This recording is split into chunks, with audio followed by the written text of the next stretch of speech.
सुप्रभात। विवाह से संबंधित अपराध। विवाह से संबंधित अपराध। विवाह से संबंधित अपराध भारतीय न्याय संहिता 2023 के अध्याय 5 के अंतर्गत आते हैं। क्या है ये? धारा 80 भारतीय न्याय संहिता की धारा 80 कहती है, दहेज मृत्यु। यदि विवाह के 7 वर्ष के अंदर मृत्यु हो और मृत्यु से पहले दहेज की मांग हेतु क्रूरता या उत्पीड़न किया गया हो तो न्यूनतम 7 वर्ष से आजीवन कारावास तक की सजा है।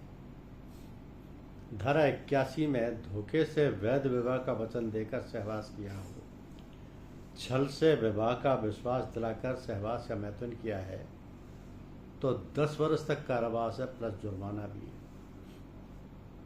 धारा 82(1) के तहत पति पत्नी के जीवित रहते दूसरा विवाह किया है, पति या पत्नी के जीवित होते हुए ऐसी स्थिति में विवाह करना जिसमें विवाह शून्य हो जाता है, 7 वर्ष तक कारावास प्लस जुर्माना है।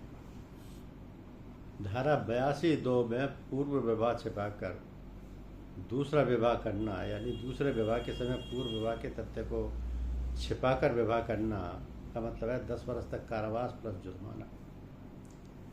धारा 83 में बिना वैध विवाह के छल से संपन्न हुआ विवाह समारोह के जानते हुए कि वह विधि पूर्वक विवाहित नहीं है, छल या कपटपूर्ण आशय से विवाह समारोह संपन्न करना 7 वर्ष तक कारावास प्लस जुर्माना है।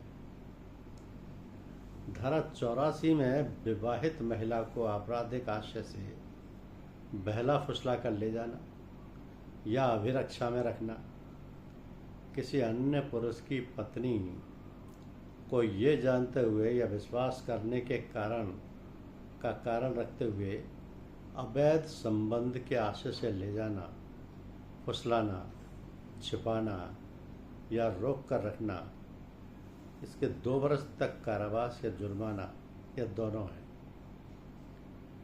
धारा 85 के तहत पति या पति के रिश्तेदार द्वारा क्रूरता, पति या पति के रिश्तेदार द्वारा महिला के साथ क्रूरता करना 3 वर्ष तक कारावास है प्लस जुर्माना है।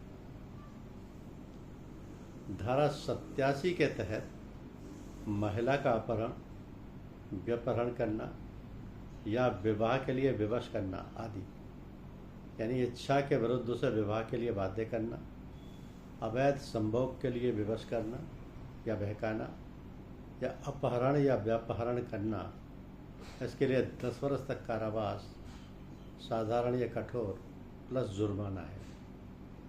ये विवाह संबंधी अपराध हैं जो कि भारतीय न्याय संहिता 2023 के धारा 80, 81, 82, 83, 84, 85 और 87 में वर्णित हैं।